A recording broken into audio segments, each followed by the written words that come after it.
balance, carrying it firmly, yet at the same time under control.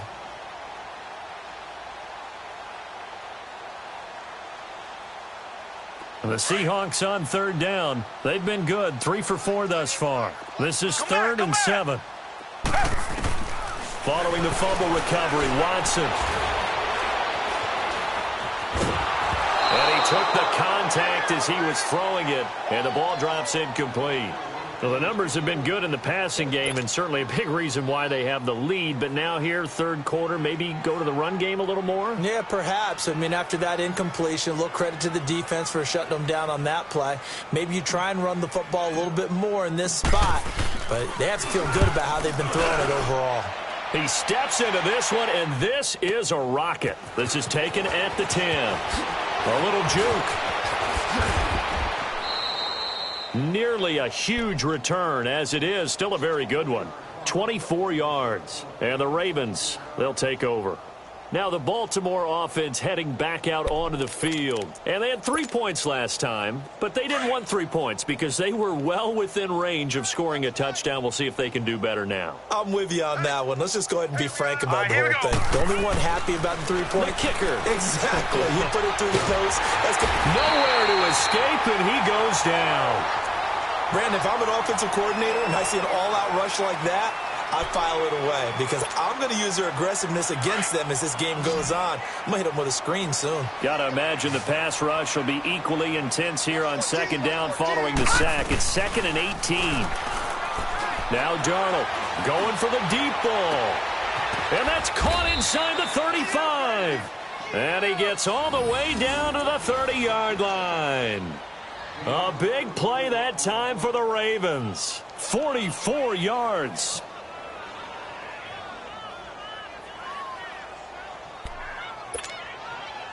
So the big play has them all the way down to the 30 now for 1st and 10. No. Check. Patriot. On 1st down, they run with Howard. And he will lose yardage here to the 31-yard line. It's a loss of 2 there, bringing up 2nd down. That's a tough one right there. He ran right into the teeth of the blitz as the linebacker was freed up in order to stuff that one for a loss. I think quarterbacks got to see that. Got to find a way to audible into something a little more advantageous. All right, now, lucky 56. To throw on 2nd down is Darnold. And he's going to be intercepted a 3rd time. Picked off near the 26. And the return stops at the 39-yard line. He was looking for Landry that time. Well, that's 3 picks he's now thrown in this game. And I know this, the holiday season, because here we are in December. Giving. Right, it is the season of giving. Maybe for his own sake after the game, he may have to announce that he's donating certain amounts to charity for each interception that he threw. Call it a loss of 2 on the play. And it'll be 2nd and 12. First play of the drive goes the wrong way. Here's 2nd and 12. Come back. Looking to throw on 2nd down. Watson. And he fires one that's intercepted. Picked off at the 48. And his guys will set up shop at midfield at the 50-yard line. That's now his 2nd interception in as many weeks from his linebacker position. And think about all the different techniques he has to employ in a passing situation. Is he spot dropping because it's zone? Is he picking up man-to-man? Is he having to run with a running back or a tight end? In any event, great eyes, head on a swivel, and excellent hands. Yeah, versatility and showing those hands. And he's taken down inside the red zone past the Seattle 15. They give him a gain of 38. So how about this for field position after the big play? Inside the 15 now as they come up on 1st and 10. A give to Howard. And a pickup of about 4 down inside the 10 to the 8-yard line. When you find that kind of yardage, you couldn't be more confident as a ball carrier. And guess what? You're going to go back and tell your offensive coordinator, I'd like to keep carrying it, thank you. Here's Darnold now on 2nd down. And this is caught. Touchdown, Baltimore. Jarvis Landry, his 5th touchdown now on the year. And the Ravens turn that interception into a touchdown. Extra point by Koo, up and good. Back now in Seattle, Washington. It's the Ravens with possession of the football, but trailing on the big board as we get set for the fourth. The kickoff team on the field now as they will send this one away. And this will be a touchback as that sails over the end line. And out now come the Seahawks. Certainly no reason to panic. They've got the 3-score lead, but the turnover last time, the interception that led to a touchdown, you'd have to think they might not be dialing that up again. Yeah, probably not. They're still in fantastic shape, though, so I would imagine before he tried it out here for this series, head coach probably just leaned over to him and was like, listen, we're wearing these color shirts. Throw it to those guys, not the others. Try to make a joke out of it and just let him go out there with a little bit more confidence. He couldn't quite hold it. Got hit. Ball pops out. Incomplete. Charles, you said earlier this defense is probably going to need to hold these guys right around 20 or under that if they were going to have a chance. It was evident pretty early on that wasn't going to happen. Yeah, they left 20 behind a long time ago in this game, didn't they? It looks like they're headed towards a big, big number. But 20 was the threshold because that kept them in the ball game and kept the pressure off of their own offense. And he's taken down but able to slip across the 35. That one goes for 13 yards and it moves the sticks. And defensively, they just don't seem to have much of an answer for this passing game. Not at all. Look at the confidence that's exhibited here. With that type of a lead, clock on their side, instead of running it, they're still throwing it, trying to pick up first downs and keeping the football. And he'll be taken down, but not before he gets into enemy territory. Another nice gain, 16 yards there and a first down again. These guys are running offense like you drive. The pedal is down, stomped down. How about that? Back-to-back completions. They are rolling. So much for being conservative and running that football. Cook. And able to push his way forward here for a good little gain. It's a pickup of 4, and it'll bring up second down. Now, I'm guessing you'd say this is kind of the key here. Grind out some yardage, work on that clock, see if you can continue to tick it down. Definitely. You want to bleed things out at this point, right? Continue to possess the football, gain some yardage, and put the onus on the defense. Do they have to use timeouts? What are they going to do to stop you? You're taking charge. They'll fake the handoff. Now Watson trying to lay one up deep. And they went for a big play through the air on second down. Couldn't connect. Now it's third. Despite the lead here in the fourth, they're still taking shots. Not content to sit on this lead at all. And to me, it raises the question of what's right in this game nowadays. Do you sit on the ball and run it because you have enough of a lead? Or do you try and extend it because you always feel like the other team can come back? Extend it. Have some fun. Check 527. Check 527. Throwing on third down, Watson. And Cook has it, left side. And he'll go out of bounds after taking it a little further down inside the 40. Give him 6 yards, and they do convert on third.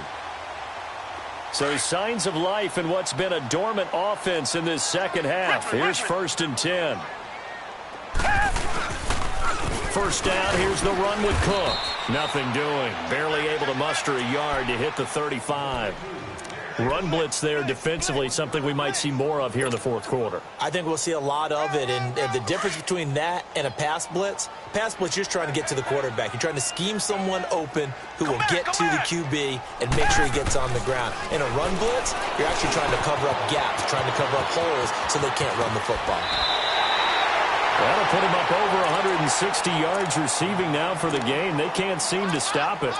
Those are the kinds of plays right there that show you why he's the number 3 man in the NFL in terms of receiving yards. Also tells you there's a full combination of what he's got going in his game. You name it, from route running to catching the football.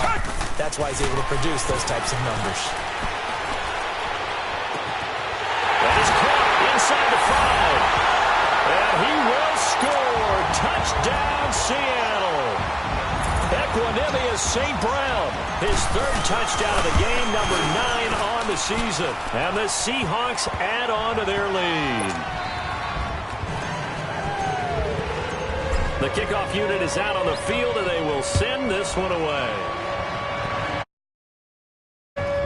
This will be fielded at the 6. And he'll get across the 20 before he's brought down at about the 23-yard line. Here comes the Raven offense now, ready for another possession. And they're hoping to redo their efforts in the last drive when they got into the end zone. And just think of what it's like now on the sideline, because when you score a touchdown, you have to go over and look at the tablet and see what you did on the last drive. And his pass is intercepted for the 4th time today. Derwin James with a pick, and he will take this one home. It's a touchdown. Defensively, they've had their way in this one. That pick six makes that scoreboard even more lopsided. I remember talking with a guy in the league, and I said, what are you doing when the game's like this? You know, it's pretty much over. You ready to go to the bench and hang out? He said, oh, heck no. I want to stay on the field. I might get some stats. I might get a pick or two. You like being out there at the end of these wide margins. When they have to throw it, that gives you more opportunities to go get it. And he'll take this across the 25, couple extra yards, up to the 27-yard line.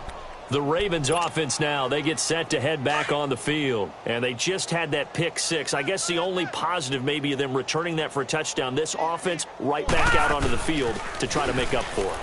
I like that because now it doesn't give them a chance to go to the bench and really settle. You know, to sit there and kind of seethe over the idea that they turned the ball over previously. Right back out there, it's almost like hopping right back on the bike after falling over. See if they can get the ball moving again. Yeah, we'll see if they can do it here. One play has them up past the 40 already, and another 1st and 10.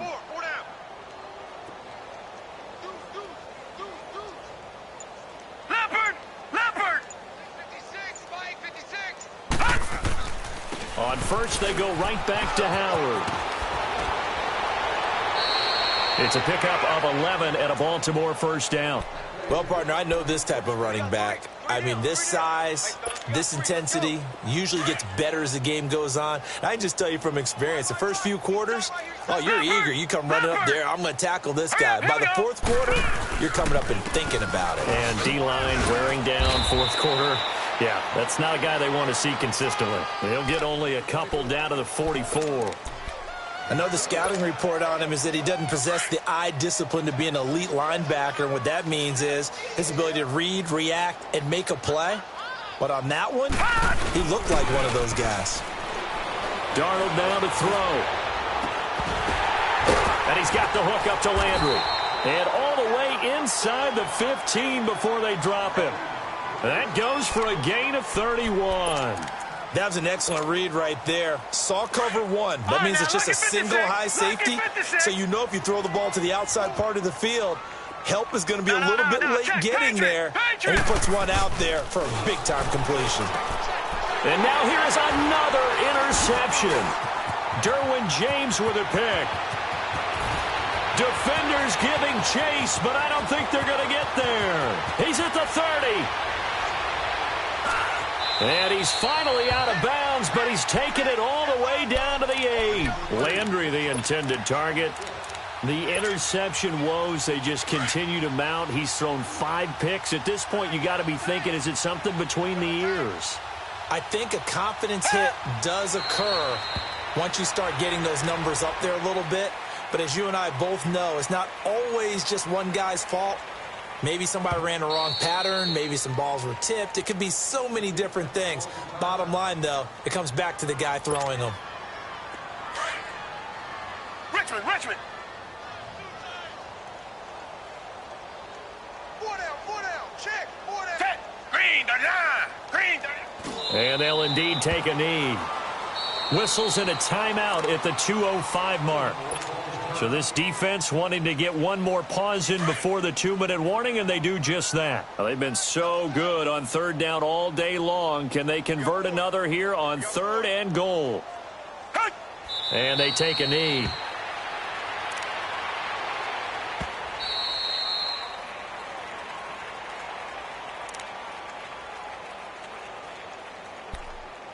Time for a break.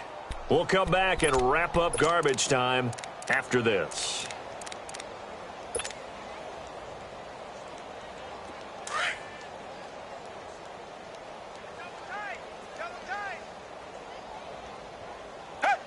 The D can only stop it one more time as they take the knee.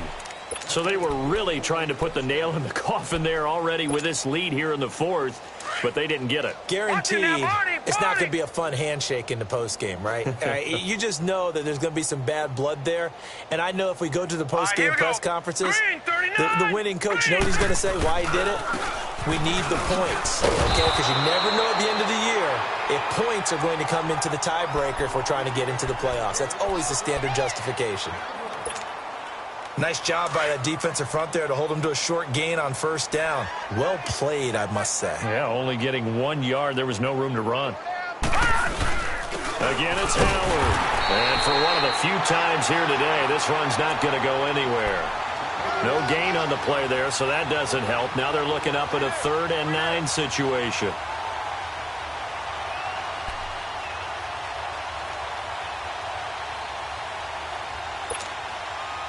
The Ravens on 3rd down. They've only converted once in 4 tries. This is 3rd and 9. Out of the shotgun, here's Darnold. Pressure gets to him, and down he goes. Back at the 4-yard line. Derek Barnett in there to get him, and that's sack number 6 for him on the year. All right, they're going to try and keep hope alive here on 4th down. They're going for it.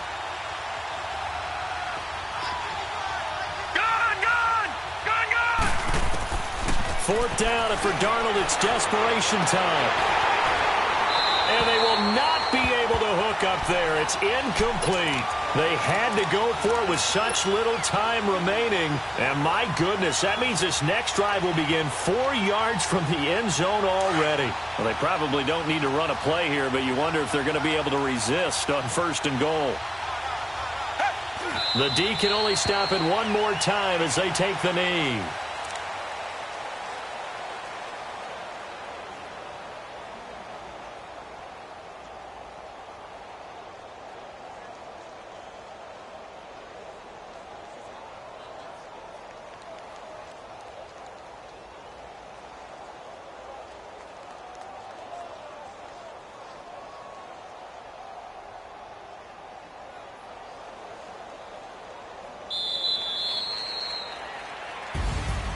Well, Charles, the forecast called for rain throughout the entire game, and we got rain throughout the entire game. But these two teams, they had fun getting dirty out there. They love the slop. Did you trust the forecast ahead of time? Or are you one of those guys that's skeptical about it, or did you trust it? But when I saw just a big blob of green on the radar, I said, okay, let's trust. Yeah, and that's why I'm glad you took my advice. Got your notes laminated, because, you know, open-air booth, that rain can affect us as well, although not as much as the guys on the field.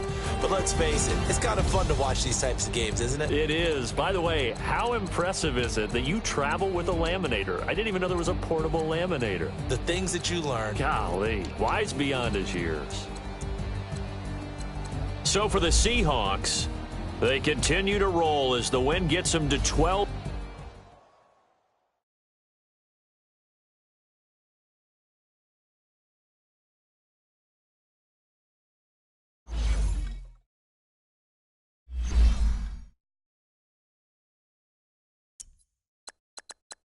You